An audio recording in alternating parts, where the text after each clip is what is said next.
brothers and sisters. Actually, I always say, emphasis, we are same human being. As a matter of fact, 7 billion human beings. We are same human being, mentally, emotionally, or say physically. We are same. And then I think more important,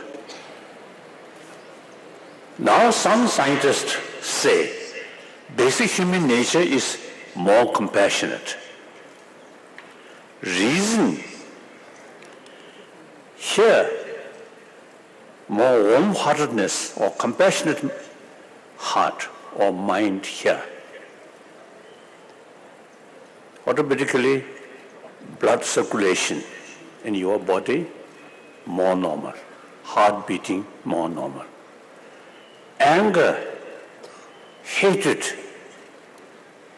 develop, then heart beating more quicker and blood circulation also then not normal. So the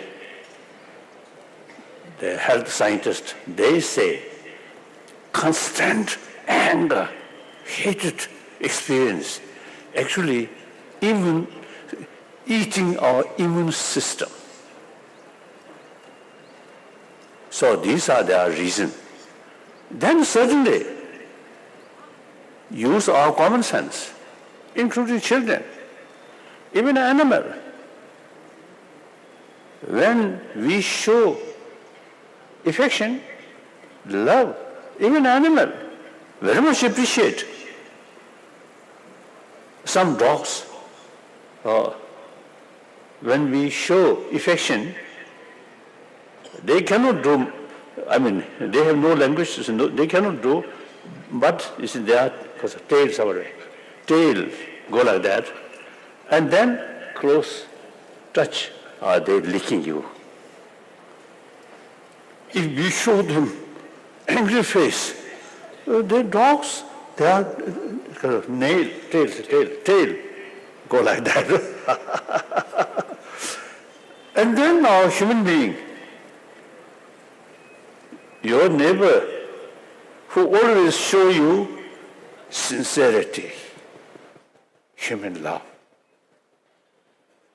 You feel very happy whenever you're passing through that family, that neighbor. You always feel very happy and have some opportunity, say hello, and showing the warm feeling. Another your neighbor, maybe very rich, maybe millionaire or billionaire, very powerful, but no smile on their face, then you prefer not go that side, go other side. That's the human nature now. Our common sense and our common experience, 7 billion human beings, all come from their mother, including today's troublemaker. These also come from their mother, and they received maximum affection, maximum love from their mother.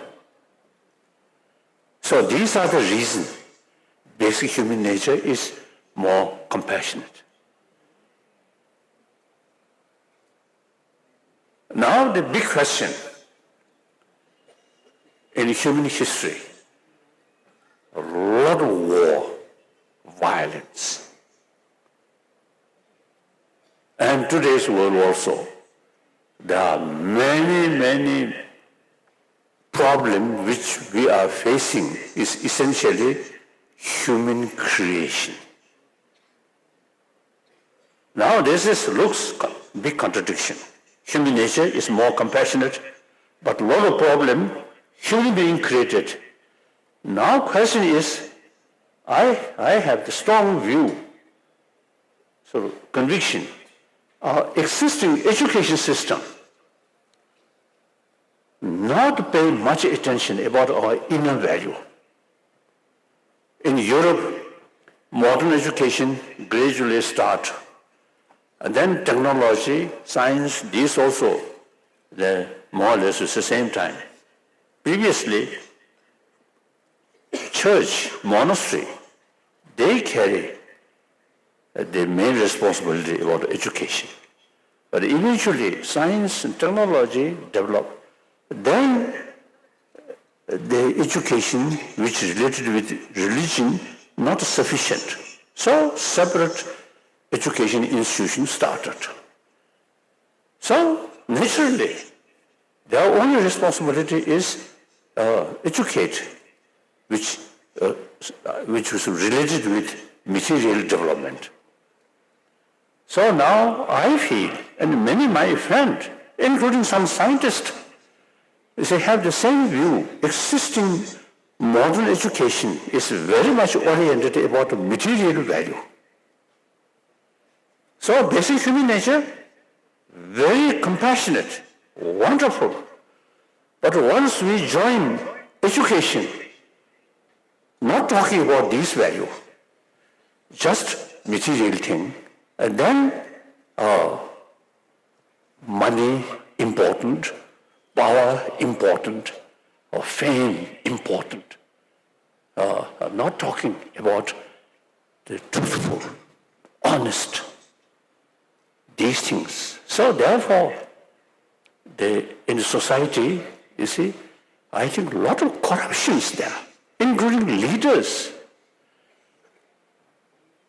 So, now today's world, we can say some kind of problem or emotional problem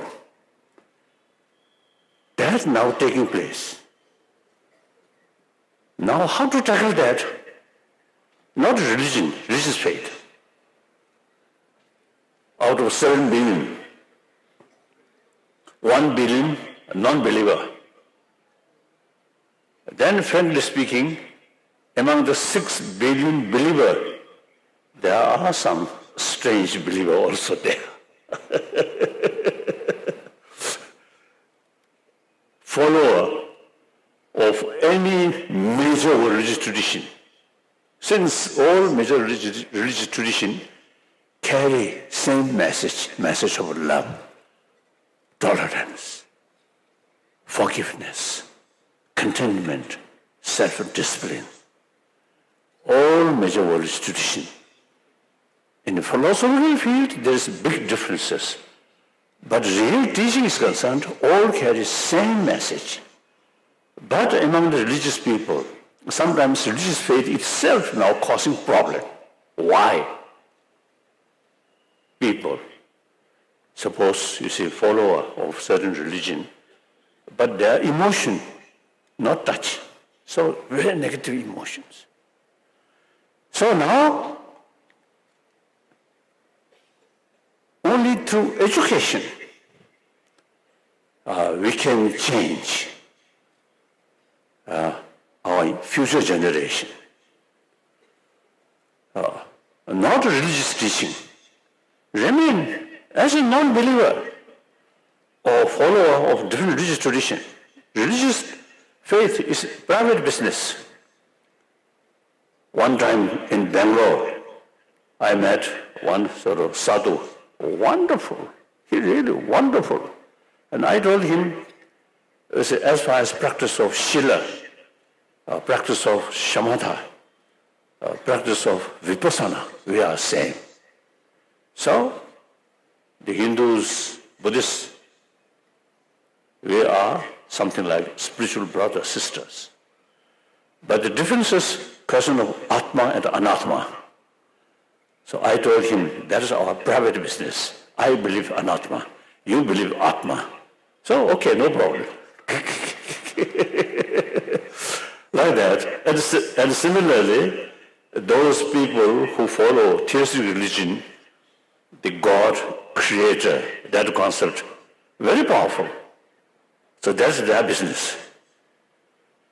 Like Jainism, like a Jain practitioner, Buddhist practitioner, and also one very ancient Indian the tradition, Sankhya philosophy. No concept of creator.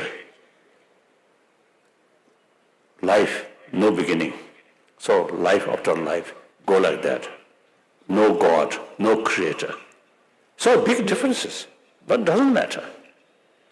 We all human beings, firstly, and then secondly, all our teaching carry teaching of love, forgiveness, tolerance.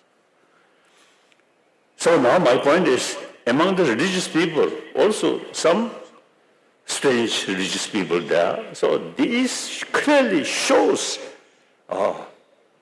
we are lacking moral principle. Moral principle with reason. That's through education, not faith. So therefore, now time come in order to develop this 21st century, more peaceful, compassionate century. Now education is the key factor, not religious teaching. Education should include education about our emotion, how to tackle about our emotion. These days I am describing, the education about emotion, and then the way to tackle emotion is something like hygiene of emotion, something like hygiene of physical comfort. We included. So now we should include education, hygiene of emotion. So that we can do.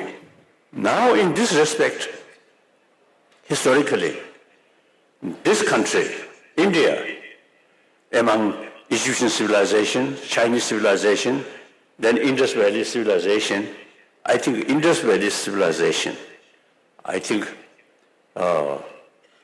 eventually, must develop about how to tackle our emotion. Firstly, the Buddha Shakyamuni. I usually describe this person. For Buddhist, of course, this is founder of Buddhism. But one aspect of this person is great thinker.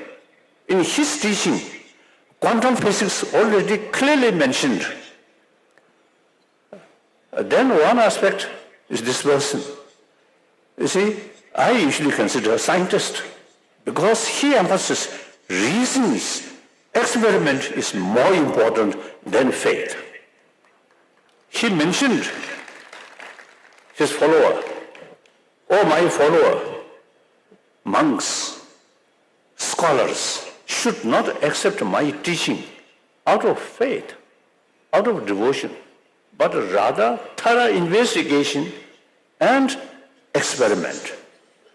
So therefore, some famous Nalanda master, they actually rejected some of Buddha's own word. If you accept this word, then it goes against reason. Therefore, we must rely on reasons, not just faith. So therefore, I describe Buddha, ancient one Indian scientist. Then modern time, Mahatma Gandhiji, I think he implement, seriously, very sincerely, about 1,000-year-old India's tradition of ahimsa and religious tolerance. So, I don't know whether Mahatma Gandhiji have some more knowledge about human consciousness, human psychology, I don't know. In generally, India's tradition, so a lot of explanation about emotion, about mind. Today's the West So when we talk about psychology, they mainly refer about sensorial level consciousness, not chit, mental level. So in this country, where the practice of shamatha, practice of vipassana there, that is training of our mind. So therefore, now today's world, there are some kind of crisis about emotion. In that period, in such period, I think India's ancient tradition, how to tackle our emotion, is, I think, not only ancient sort of knowledge, but also is very relevant to today's world. So, in order to make some contribution on humanity level, firstly, this ancient Indian knowledge must revive in modern India. Now, modern Indian, you see, I think very much busy to copy Western sort of materialistic life. And without, not much about your own 1,000-year-old tradition which dealing with our mind, inner world. Now, that's very important. I think India can do combination, modern education, technology, these things, plus ancient Indian knowledge, how to tackle our emotion. These two should combine. So now, the Congress, Teachers, National Teachers Congress, now you should explore how to promote ancient Indian knowledge in modern India. I fully committed, my rest of my life, I fully committed try to revival on this knowledge. I always consider one student of Nalanda tradition. So Nalanda institution, of course, Buddhist institution, but among these sort of great sort of thinkers or philosophers, they are writing basically about Buddhism, but you see, these knowledge about emotion, about mind, about, you see, compassion, these we should consider academic subject, not a religious subject. Religion is private business. The academic subject, academic or full of knowledge about how to build inner peace. Firstly, individual level. From one individual, 10 individuals. From 10 individuals, 100 individuals. Then thousands, then 10,000. That's the way to change the society's way of life, way of thinking. So now teachers also the big gathering, I feel very, very important. You can really make, you see, some change. Now, 20th century, in spite a lot of technology development, scientific sort of development, but 20th century becomes century of violence. Now, this 21st century should not repeat that kind of century of violence. Now, beginning of this 21st century, some violence, pockets there. But these are as a result of past centuries, sort of certain way of thinking. Whenever we face some problem, we always rely on use force. That's outdated. Now, this 21st century should be peaceful. In order to create a peaceful century, firstly, we need compassionate mind through education. Then, whenever we face some problem, we must consider the others, also human brothers, sisters. Whether we like it or not, we have to live on this planet. Eastern world need Western world. Western world need East. Similarly, Southern world, Northern world. So now, 7 billion human beings are same human being. So we really need, through education, the sense of oneness of 7 billion human beings. That's important. Then, you see, whenever we face some problem, disagreement, consider them as a human brothers, sisters. And in spite of some different views, still we are same human being. We have to live on this planet together. If there is one leader who can send all the human beings who oppose their view to send Mars or some other planet, then okay. But that's impossible. You see, people, 7 million human beings, with different views, different ideas, we have to live together here. So some differences come that through dialogue we have to solve. So this 21st century should be century of dialogue. So eventually, this century, within this century, later part of this century, I think world should be demilitarized world. And then also, I think the nationalism, my nation, I think that create narrow-minded, just oneself. Now we have to think humanity, global level. So, taking care about your nation, national level, very important as a contribution for building better world. Not just to think your own nation, not thinking others people.